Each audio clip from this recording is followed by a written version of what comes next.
Dividir, desmoralizar, desmovilizar a la oposición. Esa es la estrategia del gobierno de Nicolás Maduro. A los conocedores de este tema lo llaman la desesperanza aprendida como estrategia de dominación y de poder. Frente a esto, ¿qué puede hacer la oposición venezolana?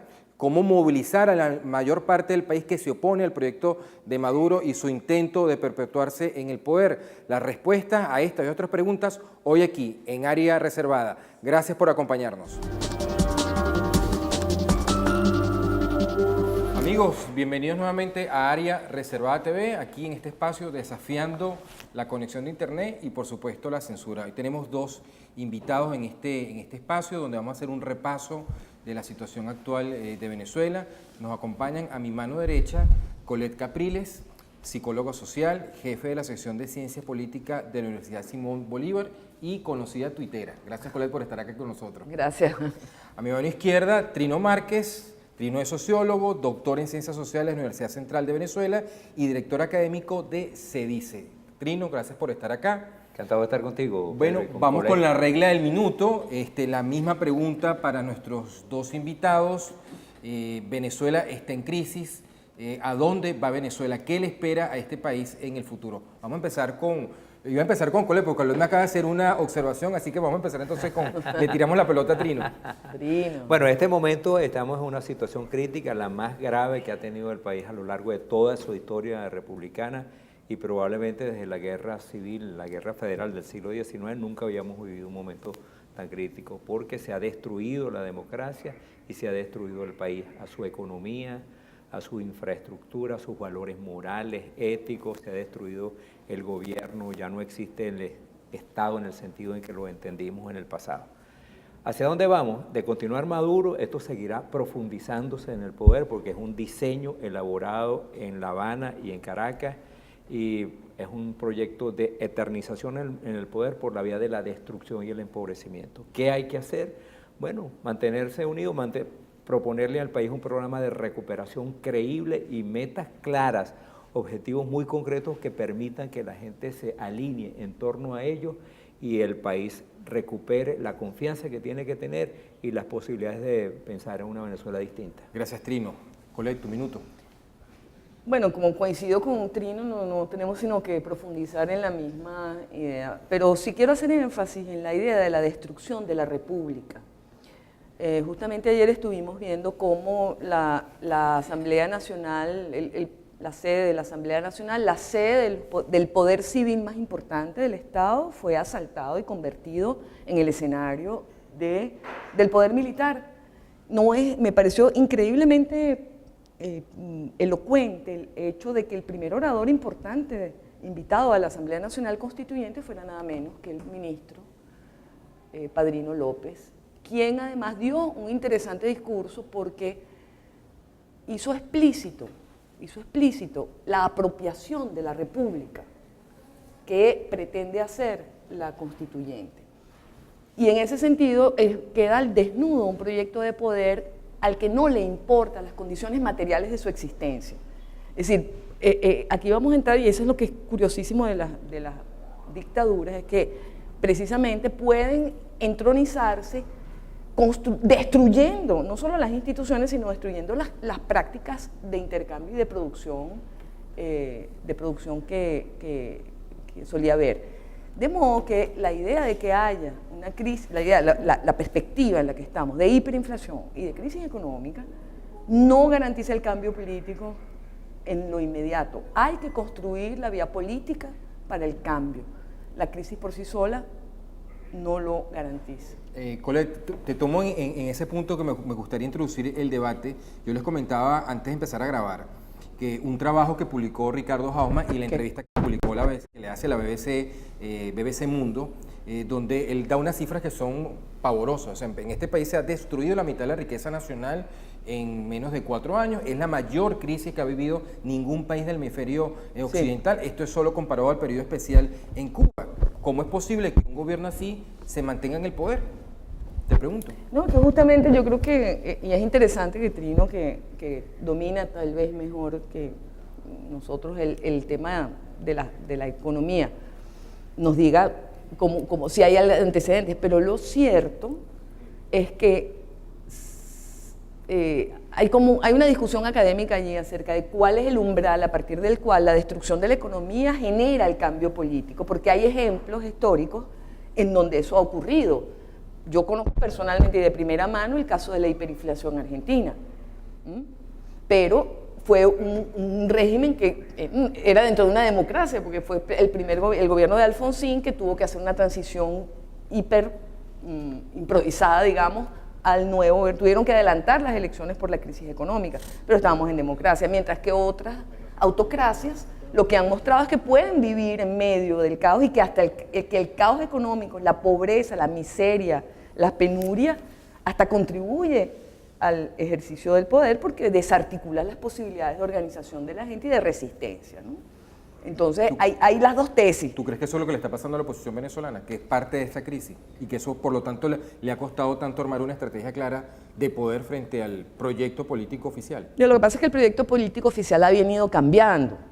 Ahí hay también un asunto. Las estrategias que funcionaron perfectamente en el 2015 ya no funcionan en el 2017. Es decir, era muy claro que la derrota que sufrió el gobierno en diciembre de 2015 le obligó no a aceptar la nueva realidad política del país y la nueva realidad social, en la cual el chavismo es minoría y tiene que ir hacia la alternabilidad política, que es lo que contempla la Constitución. Allí, al contrario, el gobierno de lo que sí se dio cuenta es que radicalizando se podía construir una realidad política nueva frente a la cual la oposición no está preparada porque tiene una lógica democrática distinta y ahora pues se enfrenta al drama de ver cómo lo enfrenta, ¿no? Una devastación económica de estas dimensiones, Trino, no facilita, no provoca el cambio político. ¿Hasta dónde está dispuesto esta gente a mantenerse en el poder a costa del sufrimiento de los venezolanos?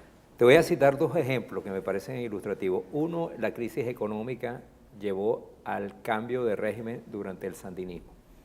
La inflación en el periodo del sandinismo alcanzó la pavorosa cifra de 36.000% anual, que creo que después de la alemana de comienzos de los años 20 del siglo pasado, ha sido la más grande en el mundo. Bueno, y la de Zimbabue.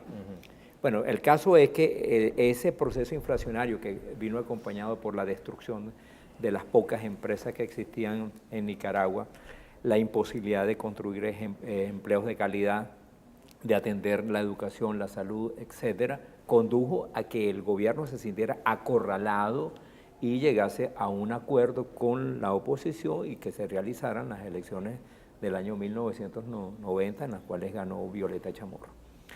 Tenemos el caso contrario en América Latina, que es el de Cuba. Cuba ha pasado por las crisis más profundas que se conozcan en la historia.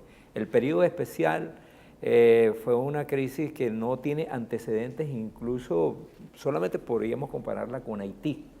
Pero la tiranía de los Castro fue impermeable, a pesar de que se había producido la ruptura del bloque soviético, el derrumbe del imperio del 94, ¿no? ¿Y tú cómo ves a Venezuela? ¿La ves entre en Cuba o la ves entre en Nicaragua? Ajá, entonces, en un caso Nicaragua tenía una oposición bastante organizada, incluso parte de esa oposición estaba en armas, porque existía la Contra, dirigida entre otros por Edén Pastora. Y financiada por Estados Unidos. Y financiada por el gobierno de Reagan. Ajá. En el caso de Cuba, la oposición estaba absolutamente anulada, era inexistente y eso permitió que el gobierno se mantuviera. Aquí, en Venezuela, tenemos la crisis y tenemos una oposición que tiene que afinar sus estrategias en los próximos días y en las próximas semanas. Creo que hay que introducir cambios importantes.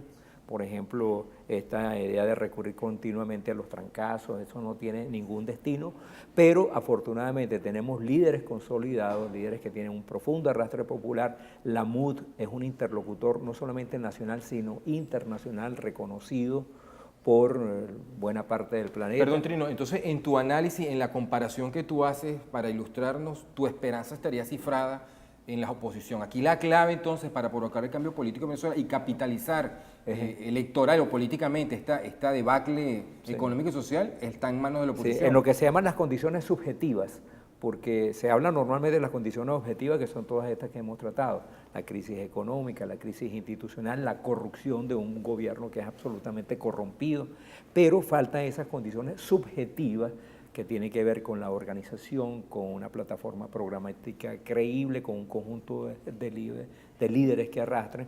Eso hay que consolidarlo para que esta oposición se convierta en una opción de poder para quienes tienen dudas o son escépticos y para crear una fuerza con un solo vector que apunte a la construcción de una nueva Ahora, sí, democracia. por lo que pareciera, Colette, del año pasado por acá, pareciera que el gobierno cerró cualquier posibilidad de cambio por la vía electoral y la oposición, la MUD, lo que sabe es buscar, conseguir votos, ganar elecciones, ¿qué alternativa le queda? Hasta ahora.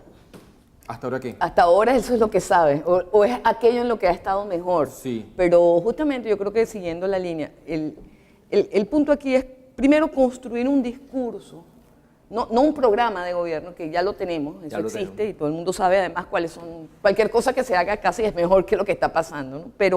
Pero sí hay un tema de cómo vender la posibilidad del bienestar, que ahí hay un tema discursivo, pero fundamentalmente el tema discursivo es construir la versión de la oposición de lo que está pasando, porque lo que está pasando es extremadamente grave.